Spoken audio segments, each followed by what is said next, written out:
नमस्कार, मैं नील Agarwal.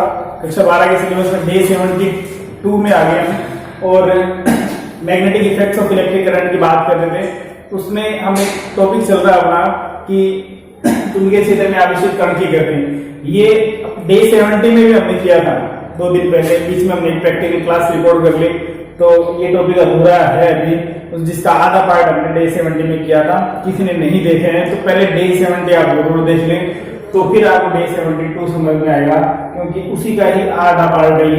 Same calculation आधी से ज्यादा वैसे ही करेंगे, कुछ चीजें अलग है।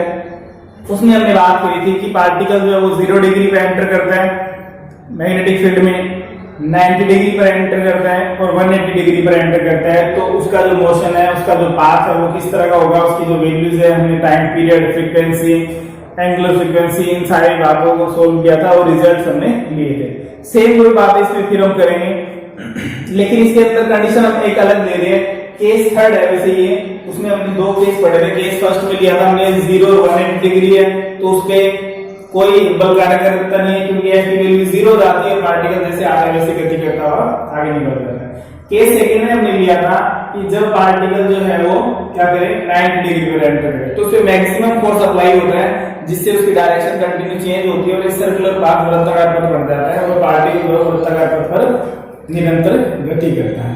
उसकी त्रिज्या कैसे होगी, उसका आवर्तकाल कितना होगा, कितना समय लगेगा, उसकी आवर्ती कितने चक्कर लगेंगे, कितने टाइम में, वो सब बातें हम पहले सोल्व कर चुके हैं। अब ये उसी का एक पार्ट है, ये आप जरूर ध्यान रखें। ये केस थर्ड है, यानी जो टॉपिक हमारा चल रहा है चुंबकीय क्षेत्र में आवेशित कण की गति, उसी का ही थर्ड पार्ट है ये, कि जब कण जो है वो 0 से 90 डिग्री है। भी हमने 0 की बात कर ली, 90 की बात कर ली, 180 की बात कर ली, तो बीच का भी कोई भी कोण हो सकता है। इस कोण पे अगर गति कर रहा है पार्टिकल, तो उसका पथ कैसा होगा उसकी हम बात करेंगे।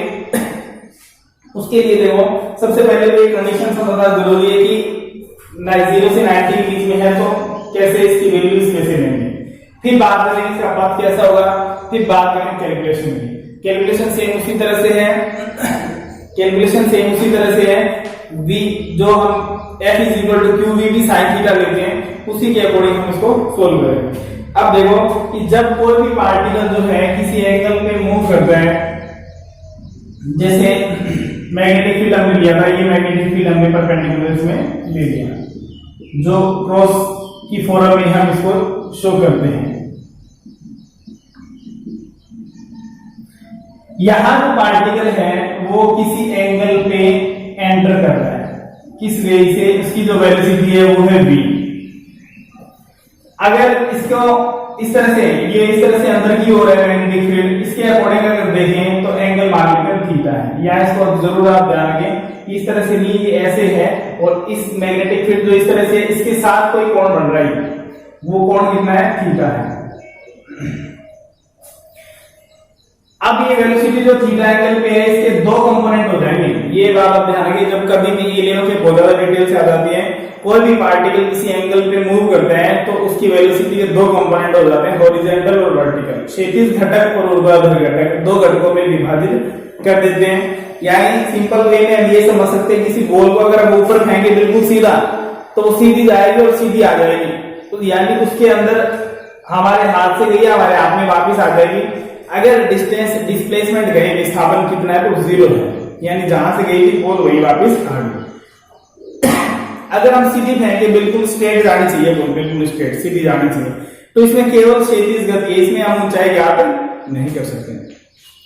अगर हम जैसे नॉर्मली क्रिकेट के ग्राउंड में फेंकते हैं, ऐसे फेंके किसी एंगल पे, हमारे कोने के साथ कोई एंगल बन रहा है थीटा, तो उसका जो पाथ है वो कैसा होगा, वो बॉल ऐसे जाएगी और मैक्सिमम हाइट जो है वो ऑब्टेन करेगी, उसके बाद में फिर वो आगे जाके नीचे गिर जाएगी। यानी वो ऐसा नहीं होगा उसमें कि सीधी जाए और फिर यहाँ गिर जाए, ऐसा बात पॉसिबल नहीं है। ऐसा ही बात बढ़ेगा हमेशा कि धीरे धीरे। तो इसके अंदर क्या हो रहा है, हर पॉइंट पर देखें, ये टॉपिक 11 में आता भी डिटेल से, हर पॉइंट पे देखें, तो इस पॉइंट पे देखें तो ये तो हो गई डिस्टेंस और ये हो गई इसकी, यहां से देखें तो ये हो गई इसकी हाइट। और आगे चलेंगे, जब पार्टिकल यहां पहुंच गया तो ये तो इसकी डायरेक्शन है और ये हो गई इसकी दूरी बढ़ गई और ये हो गई इसकी ऊंचाई भी बढ़ गई। यानी इसके अंदर ऐसी स्थिति में दो गतियां एक साथ होती है, सीधी गति भी होती है और ऊंचाई भी होती है, और जब दो गतियां मिक्स हो जाती है तो दोनों को एक साथ सोल्व करना पॉसिबल नहीं है। तो क्या करते हैं, तो इनको दो कंपोनेंट में डिवाइड कर लेते हैं, ऊंचाई को अलग कर देते हैं जिसको क्या कहते हैं ऊर्ध्वाधर घटक साइन से शो करते हैं हमेशा, और क्षैतिज को अलग कर लेते हैं जिसको हमेशा कोस से शो करते हैं। तो अगर विस्थापन के भी घटक कर सकते हैं, वेग के भी घटक कर सकते हैं, जो भी अगर थीटा एंगल पे बात ले रहे हैं उसके अकॉर्डिंग उसको कंपोनेंट्स में हम क्या करते हैं डिवाइड कर लेते हैं, उसी के अनुसार सोल्व करते हैं। ये बात इसके अंदर सबसे महत्वपूर्ण है, ये आप बेसिक कंसेप्ट है इसका। अगर इस पॉइंट पे देखें तो इस पॉइंट पे ये पार्टिकल आगे भी जा रहा है और ऊपर भी जा रहा है, दोनों जा रहे हैं। यहाँ देखें तो पार्टिकल आगे भी जा रहा है, ऊपर भी जा रहा है, तो इधर वाला जो कंपोनेंट है ये तो जाएगा v cos थीटा, इधर वाला कंपोनेंट है ये हो जाएगा v sin थीटा। तो इसके अंदर दो घटक हो गए, दोनों को मिलाकर कंप्लीट जो वैल्यू है वो v की बनती है। अब इसकी कैलकुलेशन की बात करते हैं, तो ये बात आप ध्यान रखिए। अब यहाँ पर भी हम क्या करेंगे, v के कितने कंपोनेंट हो जाएंगे, दो कंपोनेंट हो जाएंगे। जो क्षैतिज घटक है वो तो 0 डिग्री पे आ गया, इसके समांतर आ गया। समांतर की हम बात कर चुके हैं, समांतर में वो सीधा गति करेगा, कहीं नहीं मोड़ेगा और बाहर निकल जाएगा। लंबवत में ऊपर वाला जो घटक है वो 90 डिग्री लंबवत पार्ट है इसका, और लंबवत पार्ट में क्या होगा, उस पर मैक्सिमम फोर्स लगेगा और जो पथ है वो वृत्ताकार बनेगा। तो लेकिन यहाँ क्या हो रहा है, थीटा एंगल पे तो कण आगे भी जा रहा है और ऊपर भी जा रहा है, दोनों कंडीशन है, आगे भी जा रहा है और ऊपर भी जा रहा है। इसका मतलब आगे जो वाला पार्ट है क्षैतिज पार्ट वो तो उसको आगे लेके जाएगा, और ऊपर वाला पार्ट है उसको घुमाएगा, तो वो न तो पूरा वृत्त बनेगा न पूरा आगे जाएगा। यानी ऐसे जो पाथ है उसको सर्पिलाकार कुंडलिनी गति कहते हैं, जिससे सांप चलता है उसी तरह की गति होती है, और ऐसा पाथ जो उसका क्रिएट हो जाता है। तो ये तो इसका एक बेसिक इक्वेशन, शॉर्ट इक्वेशन बनता है कि अगर कोई पार्टिकल किसी कोण पर प्रवेश करता है 0, 90, 180 के अलावा, तो उसका पाथ कैसा होगा, हेलिकल पाथ कह सकते हैं इंग्लिश में से, कुंडलिनी गति लिख देते हैं किताबों में से, या सर्पिलाकार पथ भी इसको कह सकते हैं। अब इसकी कैलकुलेशन की बात करते हैं कैसे, तो यहाँ पर भी हम क्या करेंगे, वेग के भी दो कंपोनेंट कर लेंगे, क्षैतिज और ऊर्ध्वाधर, और उसी के अकॉर्डिंग फिर इसको सिंप्लीफाई करते हैं। अब आप कैलकुलेशन की बात करें, मैग्नेटिक फील्ड बढ़ाना है तो इसके अकॉर्डिंग जैसे हमने क्रॉस की फॉर्म में बढ़ाया था वैसे बढ़ा सकते हैं। देखिए पार्टिकल ऐसे मूव कर रहा है, इसके अंदर क्षैतिज के साथ कितना कोण बना रहा है, थीटा। क्षैतिज चुंबकीय क्षेत्र है, इसमें ये वेग है, तो v और v के बीच में जो कोण है थीटा है, इसलिए वेग के दो कंपोनेंट हो जाएंगे, क्षैतिज और ऊर्ध्वाधर। क्षैतिज कंपोनेंट है, इस दिशा में जो कंपोनेंट है वो है v cos थीटा, और इसका ऊपर की तरफ जो कंपोनेंट है वो कौन सा हो जाएगा, v sin थीटा। दो कंपोनेंट हो जाएंगे। अभी cos थीटा को क्या करेगा, आगे लेके जाएगा, sin थीटा ऊपर लेके जाएगा, तो ये साथ साथ आगे भी जाता रहेगा ऊपर भी जाता रहेगा। इस तरह से इसका जो पाथ है वो कैसा बनेगा, इस तरह का पाथ बनेगा। इस पाथ को बोलते हैं हेलिकल पाथ।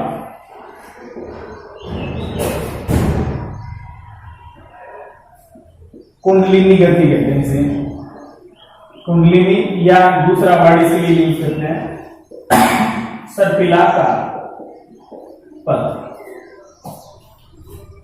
अब देखो क्षैतिज को तो सोल्व करने की जरूरत नहीं है, क्षैतिज को क्या करता है, आगे लेके जाता है, थीटा इसके लिए 0 डिग्री हो रहा है, तो इसको वृत्ताकार पथ कौन दे रहा है, v sin थीटा।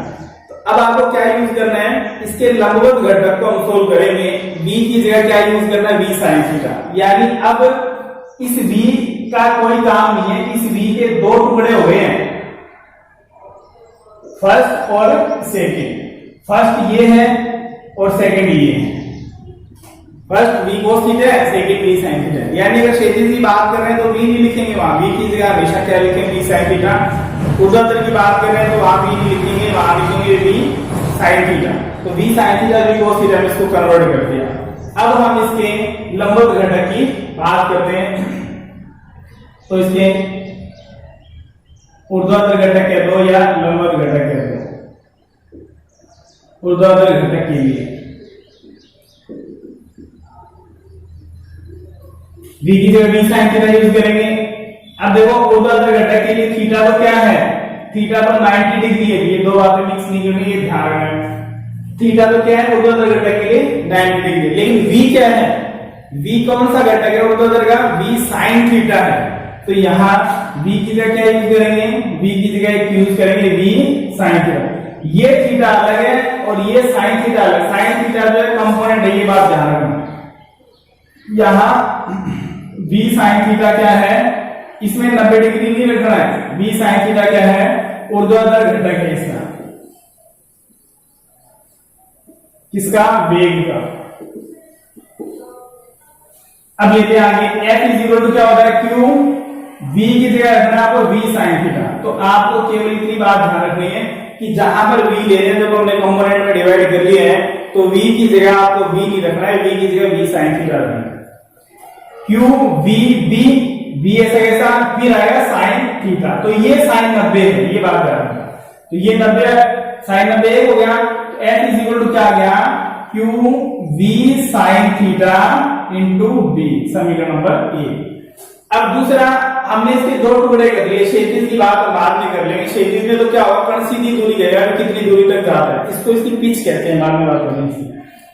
वर्ताकार पथ जो हम बात कर रहे हैं, वर्ताकार पथ, उसके अंदर जो वर्ताकार पथ है, अगर हम ये कह दें कि ये वर्ताकार पथ है, इतना ही है अपने पास, लेकिन फिर भी क्या होगा, अगर इसकी इमेजिन करें तो ये वृत्त तो बनेगा, टुकड़ा है अपने पास, वृत्त बनेगा। तो जब वृत्ताकार पथ है, उसका पार्ट है, तो उस पार्ट को जब पूरा किया जाएगा तो उसमें कुछ ना कुछ समय भी लगेगा, उसकी कुछ ना कुछ परिधि भी होगी, उसकी कुछ ना कुछ त्रिज्या भी होगी, आवर्तकाल भी होगा, आवर्ती भी होगी, सारी चीजें आ जाएगी। लेकिन वो ये जो घटक है कौन दे रहा है, साइन थीटा घटक दे रहा है। इसीलिए तो वृत्ताकार पथ के लिए, चाहे वो वृत्ताकार पूरा नहीं है, उसका आधा भाग है, लेकिन है तो वृत्ताकार पथ, इसलिए वृत्ताकार पथ अगर होगा इसके अंदर, तो उसके लिए अभिकेंद्रीय बल की जरूरत पड़ती है। वृत्ताकार पथ के लिए अभिकेंद्रीय बल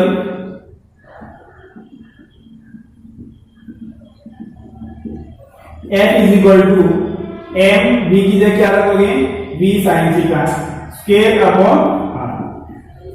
वृत्ताकार पथ के लिए क्या होगा, दोनों वैल्यू बराबर होनी चाहिए, अतः क्या लिखते हैं, m v sin थीटा का whole square upon r is equal to q v sin theta into b। v sin theta cancel हो गया, r is equal to q भी डिवाइड आ जाएगा, इधर आ जाएगा, r इज इक्वल टू आ गया m v sin theta upon q v।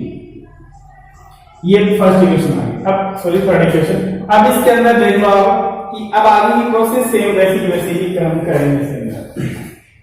कि यहाँ क्या आ गया, त्रिज्या निकाल लिया हमने, उसमें आया था M V upon Q B, यहाँ क्या आ गया M V sine theta upon Q B, यानी बी का हमने कौन सा पार्ट ले रहे हैं, साइन। इसका मतलब कोण पे भी डिपेंड करेगा कि इसका जो त्रिज्या का पाथ है, त्रिज्या की जो लंबाई है कितनी होगी, त्रिज्या कितनी होगी, वो थीटा पर भी डिपेंड करेगा। इसके पहली बात। दूसरी बात सोल्व करें अब आगे की सारी बातें। अब इसमें आवर्तकाल, वृत्ताकार पथ है तो उसका आवर्तकाल भी होगा, तो वृत्ताकार पथ का आवर्तकाल, बाकी सारी चीजें वही है।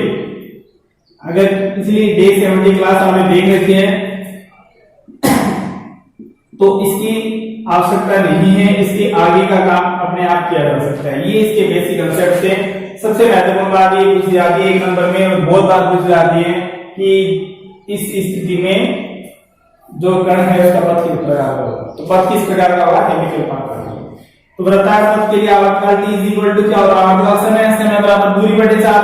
दूरी क्या होगी, इसकी परिधि 2 पाई r अपॉन 4 क्या होगी v। v का कौन सा कंपोनेंट है, लंबवत घटक है, इसलिए v sin थीटा। r की जगह अगर मान लें तो समीकरण 3 का,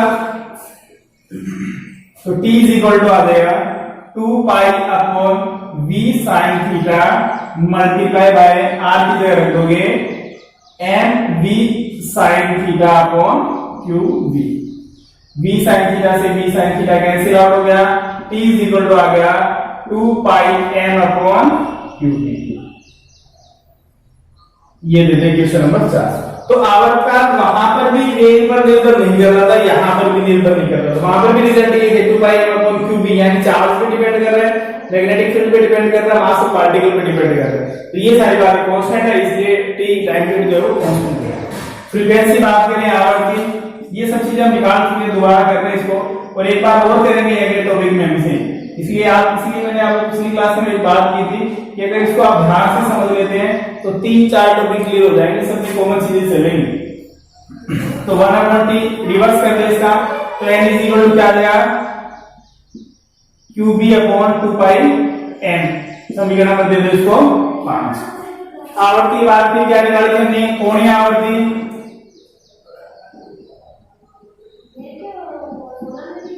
omega is equal to 2πn, n की वैल्यू रख दो 2π इंटू QB अपॉन 2πn, 2π से 2π cancel, omega is equal to QB upon n। Equation number 6 दे दी। अब देखिए इसकी ऊर्जा निकाल सकते हैं। और सबसे महत्वपूर्ण बात इसके अंदर एक अलग बात है जो हमें सोल्व करनी है कि पथ वृत्ताकार के साथ साथ आगे भी हो रहा है, इसका कण जो है वो आगे भी जा रहा है। तो अगर ये कहते हैं कि यहां तक दूरी उसने तय की, तो उस एक पार्ट के अंदर उसकी दूसरी दूरी कितनी, सीधी दूरी कितनी तय की, तो सीधी दूरी जब हमें याद करनी है तो कौन सा घटक काम आएगा, सीधा घटक। तो सीधा घटक कौन सा है, क्षैतिज घटक जो है b cos थीटा, तो उसकी जगह b cos थीटा यूज करनी है। इसे कहते हैं सर्पिलाकार पथ की पिच। ये अलग से एक नंबर में पूछ लिया जाता है, पिच क्या है। तो जब कण को 0 से 90 डिग्री के मध्य चुंबकीय क्षेत्र में प्रवेश करवाया जाता है तो कण की जो पथ है वो सर्पिलाकार होता है। उस स्थिति में कण द्वारा तय की गई एक चक्कर में सीधी दूरी पथ की पिच कहलाती है। तो एक बात और सोल्व कर लेते हैं, सर्पिलाकार पथ की पिच।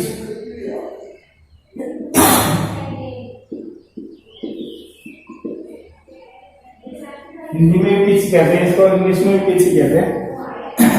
इसकी वैल्यू निकालिए। अब दूरी निकालनी है, सीधी दूरी बराबर क्या होगा, 4 गुना समय। 4 ये b cos थीटा, समय की जगह थीटा मान रखते हैं। तो सर्पिलाकार पथ की पिच क्या आएगा, पिच बराबर 4 गुना समय।